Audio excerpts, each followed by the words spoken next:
Margaret retired at 65 with a portfolio she was proud of.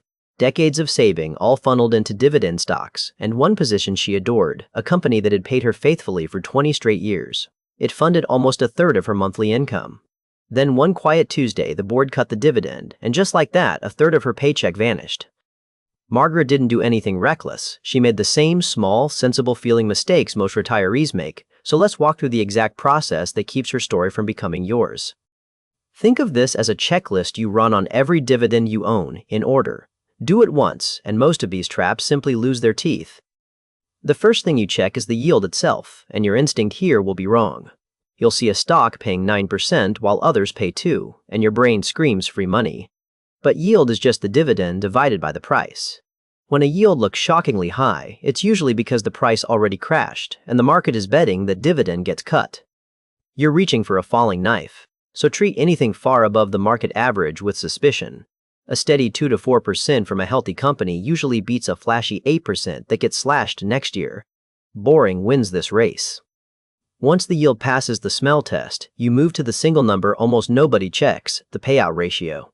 This tells you how much of a company's profit is going straight out the door as dividends. Picture a company earning $1 but paying out $1.20. Where's the extra coming from? Debt or savings? That's a dividend living on borrowed time. As a rough guide, a payout ratio under 60% leaves room to keep paying through the hard years. Some industries safely run higher, but when you see ratios brushing up against 100%, treat that dividend as fragile until the company proves otherwise. With each holding vetted, you then zoom out and look at the whole picture, because this is where Margaret got hurt. One position funding a third of her income was loyalty, and loyalty feels like a virtue. But your grocery bill doesn't care how loyal you were, so spread your income across many companies in several sectors, so no single cut can wound you. A diversified dividend fund, or a basket of 15 to 20 payers does the job. When one stumbles, the others keep your checks landing. Next, you stress test that income against time, because there's a thief in the room that makes no noise at all: inflation. Your dividend check stays the same dollar amount year after year, feels stable. But quietly, every year, that same check buys a little less. If prices rise 3% a year, your costs roughly double over about 24 years. A dividend that felt comfortable at 65 can leave you stretched thin at 80. So favor companies that grow their dividends, not just pay them. A payer that raises its dividend every year hands you a built-in raise that fights inflation.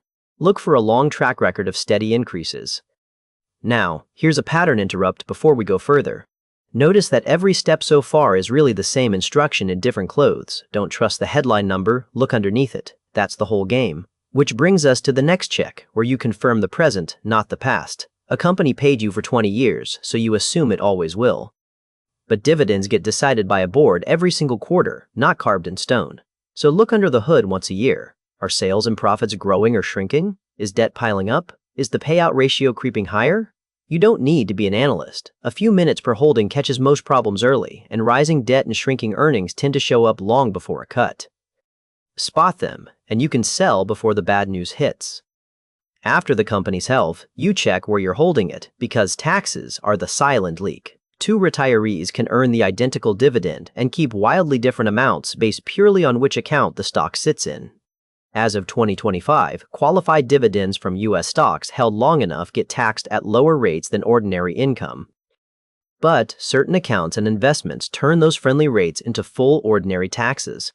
Same dividend, very different result. So hold the tax-inefficient income payers inside tax-sheltered accounts when you can, and keep your qualified payers where they're treated kindly. This isn't advice for your exact situation, so a quick chat with a tax pro can genuinely save you money. The final step is the most human one, and it's about your own behavior. Don't spend every penny of every dividend the second it lands. It feels earned, and it is. But early in retirement especially, reinvesting even a small slice keeps compounding working for you. That growing base means bigger checks later, right when inflation bites hardest. And keep a cash cushion, ideally a year or two of expenses, so a surprise cut or a market drop never forces you to sell at the worst possible moment. Calm investors keep their income. Panicked ones lock in losses. Think this is all theoretical? Look at 2020. When the pandemic hit, dozens of well-known companies, names retirees had trusted for generations, slashed or suspended their dividends almost overnight. Income people swore was bulletproof simply evaporated in a single quarter. The banks in the 2008 crisis tell the exact same story. Many paid generous, growing dividends right up until they didn't. The investors who chased the juicy yields and skipped these checks watched their income disappear, and the warning signs were sitting right there in the numbers. The retirees who sailed through both crises had one thing in common. They were diversified, they owned dividend growers with safe payout ratios, and they kept a cash buffer. Boring discipline beat exciting yield. It always does. So here's your hour with your portfolio. List every dividend you own and what percent of your income each one provides, and flag anything funding more than 5 to 10% of your needs. Check each payer's yield and payout ratio, and put the sky-high ones on a watch list. Confirm you own growers, not just high payers, spread across several sectors. And make sure the cash cushion is actually there. You don't have to fix everything today. Every check you run leaves your retirement a little safer than it was an hour ago. Remember why you're doing this. The whole point of dividend investing is freedom, real income that shows up whether you work or not. You already did the hard part. You saved, you invested, you showed up for decades. Running these checks just protects that work. If you only do one thing today, pull up your single biggest dividend position and confirm it has a safe payout ratio. That one move catches a huge share of the danger. 5 minutes, big protection. Now I want to point the channel where it'll help you most, so tell me in the comments, what money topic do you want me to break down next, and what's the one thing you wish I'd covered today but didn't? I read every reply, and your answer literally shapes the next video. If this made dividends finally click, give it a like so more retirees find it, and subscribe so the next lesson lands in your feed. Take care of your income, and it'll take care of you.